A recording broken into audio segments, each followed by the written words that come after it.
பனையூரான் வந்துகிட்டு இருக்கா? பனையூரான் யாரா? யோ, இந்த மார்க்கெட்ல the most famous 6 மாசம் இருங்கடா. யாரு ரவுடி, யாரு அதிகாரம் படுமோ தெரியும்டா. நானும் பெரிய ரவுடி தான், பயப்படாதீங்க. வெளியே யாருக்கும் தெரியாது. யாருக்கிட்ட 30 நாள் அண்ணன் அமைதியா இருக்காருன்னு பாத்துட்டு இருக்கீங்களா? சாப்பிடாரு இழிவா நினைக்காதீங்கடா. அண்ணன் இடிய மீன்றா, இடியா இடிப்பார். நல்ல முறையா, வரப்ப முறையா, நல்ல முறை என்ன பாத்து. டேய், உங்ககிட்ட அப்பயே சொல்லிருக்கேன், முறைக்காத. எனக்கு சிரிப்பு வருதுடா. முறை, ஐயோ பாக்குறாங்கடா முறை. இந்த நானும் ரவுடிதான் ஒரு படத்துல ஒன்னு ஆனந்த இவனை பார்த்தா பயப்படுற, அவனே 1 மாசமா வந்து கழுத்து சுருக்கிட்டு உட்காந்துருக்கான், அவனுக்கு ஆபரேஷன் பண்ண காசு எல்லாம் உட்காந்துருக்கேன்னு சொல்லுவார்ல. அப்படியே இருக்கேடா பாவி. கிளம்பு கிளம்பு கிளம்பு.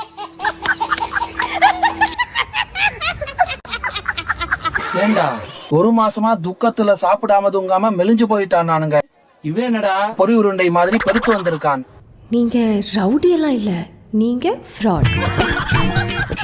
வேண்டாம், எங்களுக்கு அந்த அரசியல் தெரியாது. ரவுடி அரசியல் 6 மாசம் இருங்கடா. யாரு ரவுடி, யாரு அதிகாரம் படுமோ தெரியும். கேவலமா பேசக்கூடிய அந்த மாதிரி ஒருமையில பேசக்கூடிய எங்களுக்கு தேவையில்லை. தைரியம் இருந்தா கை வைங்க, தலைவரை பார்த்துருவோம். தைரியம் இருந்தா கை வைங்கடா. உன்ன மாதிரியான ஒரு முட்டா வாக்கில பார்த்ததுலடா. தர்மத்தாயின் தவ புதல்வரே, தமிழக வெற்றி கழகத்தின் தலைவரே, வருக வருக வருக. முடியாது. நீ கல்லாட்ட அடைங்க, நான் ஒத்துக்க மாட்டேன். எல்லா கோட்டையும் அழிங்க, நான் முதல்ல இருந்து சாப்பிடுறேன். 41 உயிரை விழுங்கிய நாயகனே, 40 நாள் தலைமறைவாய் இருந்தவனே, வருக வருக. கரூர் மக்களை காவு கொண்டவரே, ஓடுகாலி பட்டம் வாங்கிய மூதேவியே, வருக வருக. மக்களை கேணைகள் என நினைக்கும் தற்குறி தலைவரே, பிரஸ் மீட் ஓட்ட நாயகனே, வருக வருக. தற்குறி கூட்டத்தின் தலைவராக இருக்கும் தற்குறி ப்ரோமாக்ஸ் தலைவரே, வருக வருக. வாங்க ஏட்டா, சிரிக்க மாட்டாங்க. வாங்க வாங்க வாங்க, சும்மா போங்க. ஆஹா,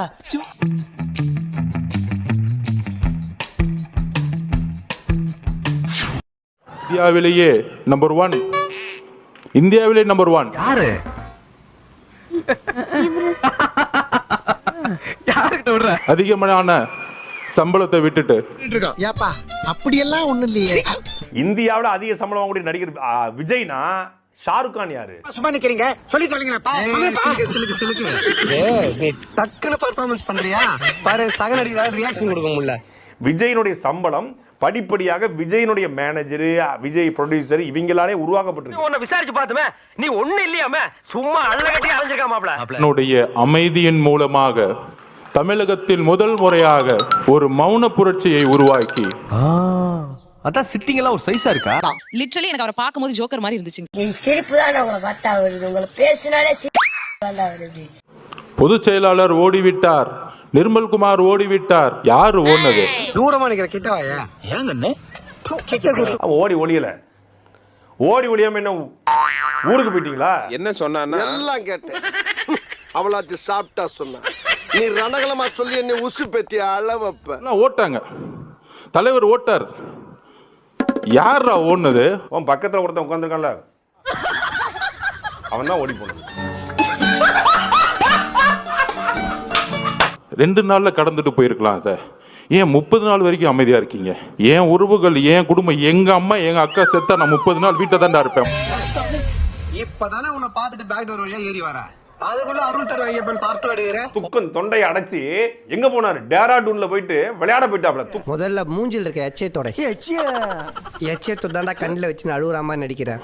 என் மேல ஒரு எஃப்ஐஆர், நான் புரட்சியை உருவாக்கிட்டேனா? இதுக்கு ஒரு எஃப்ஐஆர், இதுக்கு ஒரு மிரட்டல். காவல்துறையை பார்த்து பயப்படுற நினைச்சிட்டு இருக்கீங்களா? எங்களுக்கு எந்த பயமும் இல்ல. போலீஸ் சைரன் மாதிரி வாயில மிமிக்ரி பண்ண வைக்க ஓடுறியே. அரசியல என்ன கைது செய்யுங்க, யார வேணா கைது செய்யுங்க, அதை ஃபேஸ் பண்ணிக்கலாம். நான் ஒண்ணும் உங்ககிட்ட எதுவும் சொல்ல வரல, பெரியப்பா ஏதோ சொல்லணுமா கேட்டுக்குங்க. அப்ஸ்காண்ட் அப்படின்னு தான் கோர்ட்ல போலீஸ் சொல்லியிருக்காங்க சார். புரட்சி வெடிக்கும்னு சொன்ன ட்விட்டுக்கு போய் இங்க உத்தராகண்ட்ல போய் உட்கார்ந்துருக்கீங்க.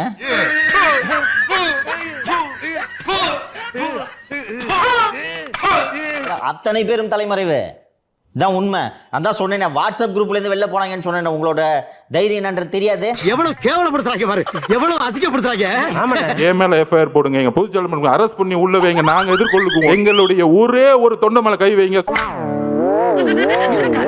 நான் என்ன சொல்ல வரேன்னா, நான் பாவ மன்னிப்பு கேட்டுக்கிறேன். இந்த திமுக 10 வருஷம் வேலை பண்ணதுக்காக. உங்க வீட்டு பிள்ளையா நினைச்சு எல்லாரும் என்னை மன்னிச்சிருங்க. ஏண்டா பண்றதையும் பண்ணிட்டு எங்க வீட்டு பிள்ளையாடா நீ? ஏன் நம்ம தலைவரை எலெக்ஷன் அன்னைக்கு கருப்பு சிவப்பு சைக்கிளோட வந்து உங்களுக்கு ஆதரவு கொடுக்குறேன்னு சொன்னாரு. உங்களுக்கெல்லாம் வந்து நன்றி உணர்வு இல்ல? ஆமாம் பஸ், இதுக்கு சிரிக்க கூடாது சென்றாயன், வைக்கப்படணும். 4 மணில இருந்து பெரம்பலூர்ல இருந்த மக்கள் 7 மணி நேரமா வெயிட் பண்ணிட்டு இருந்தாங்க. 70,000 பேர். சொல்லும் போதே தெரியல டூப்புன்னு. ஏண்டா பெரம்பலூர்ல இந்த பஸ் ஸ்டாண்ட் பக்கத்துல ஒரு 5,000 பேர் நின்றுப்பான். 70,000 பேர், 90,000 பேர். இந்த மாதிரிலாம் வேணாப்பா, காது குச்சிட்டாங்கப்பா. இங்க பாருப்பா, என் தலைவர் அப்படிதான், இங்க இருக்க ஒவ்வொருத்தரும் அப்படிதான். நல்லது செஞ்சு மட்டும்தான் இந்த கட்சிக்கு வந்திருக்கும். 1000 கோடி ரூபாய் காசு அடிச்சு. ஏண்டா பேமானி, நீ வேலூர் ஜெயில இருந்து வந்த மாதிரி இருக்கிற, இவன் மேலூர் ஜெயில இருந்து வந்த மாதிரி இருக்கான். மரியாதை அந்த இடத்து விட்டு போயிடு, போடா. கரூருக்கு முன் கரூருக்கு அப்புறம்னு சொல்லலாம். இந்த 41 குடும்பத்தையும் தலைவர் இங்க வந்து பார்த்தாரு. ஏன் பார்த்தாரு?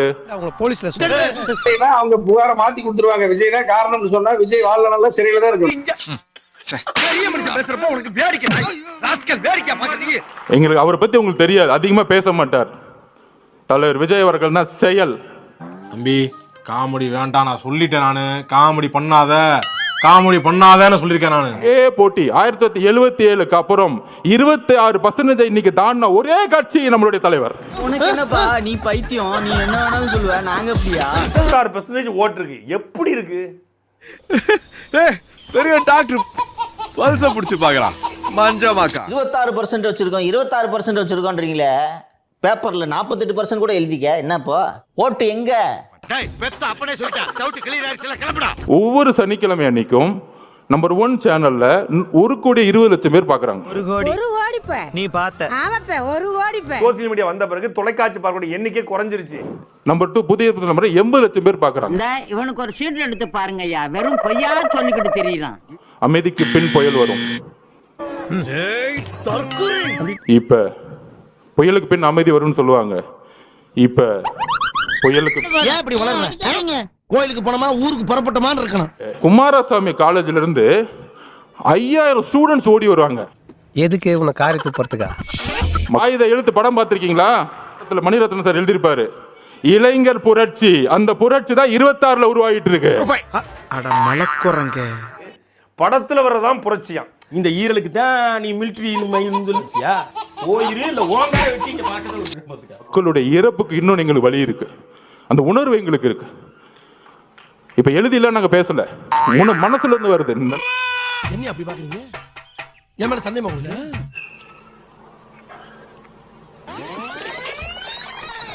இதெல்லாம் வந்து உனக்கு கஷ்டமா இருக்கு. இது உனக்கு கஷ்டமா இருக்கு. பாலாஜி வந்து ஒரு ரவுடி பையன் உங்களுக்கு தெரியாதா?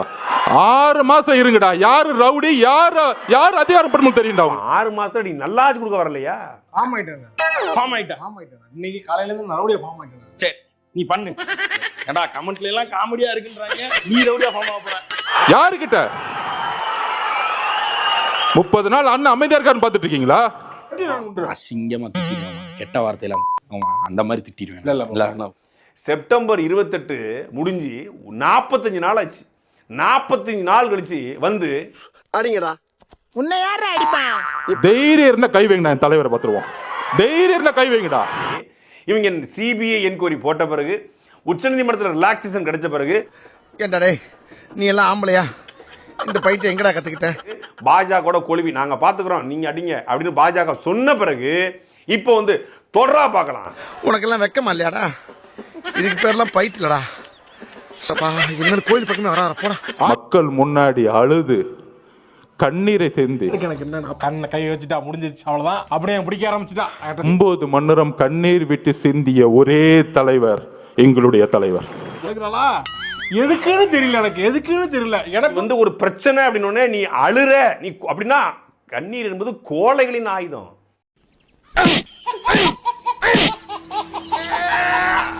நீ என்னை பத்தி பேசுறேன்னா ஃபர்ஸ்ட் செருப்பு தூக்கி அடிப்பேன்.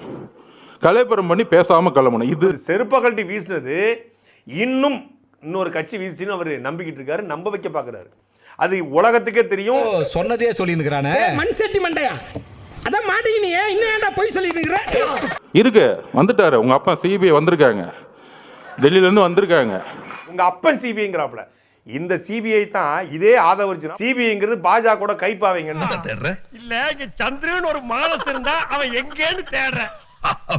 இந்த 45 நாள்ல தாவேகா பாஜக அப்படிங்கிற வார்த்தையை எங்கேயாவது பயன்படுத்திருக்கா? சொல்லு, நீதான் தைரியமான ஆளத்தை சொல்லு, சொல்றா. இன்னும் குறிப்பா சொல்லணும்னா 1972க்கு அப்புறம் கேள்வி கேட்க ஆளே இல்லாம போச்சுல்ல, அதுக்கப்புறமே இந்த திமுக தலைமை இப்படிதானே இருக்குது. திமுகவுக்கு ஓட்டு போட்டிரு. ஏன்னா தலைவருக்கு கலைஞரே பிடிக்கும். அப்ப நம்ம காட்டியும் கொடுக்கிறோம், கூட்டியும் கொடுக்கிறோம். உச்ச நீதிமன்றத்தில் நடந்த அந்த விவாதங்களை வைத்தும் அவங்க சொன்னதெல்லாம் கொஞ்சம் என்னன்னு கொஞ்சம் லைட்டா பாப்போமா? காசு இருக்கா? இல்ல. அப்புறம் ஏன்டா? ஏன் போடா, போய் துவங்கலேண்டா.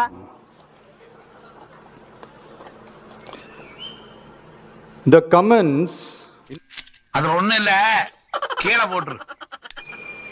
2026ல 2 பேருக்கு நடுவுலதான் போட்டியோ. போட்டிக்கு தயாரா? டேய், பக்கத்துல அருவா இல்லையா? அவன் அப்படியே வெட்டிடுறேன். அப்ப இங்க யார் முதல்ல பொறுப்பு இருக்கணும்? இதுக்கு பொறுப்பு இருக்கல, இதுக்கு மன்னிப்பு கேட்கல, அவன் இன்னும் திருந்தல மாமா. எதுவுமே கிடையாது.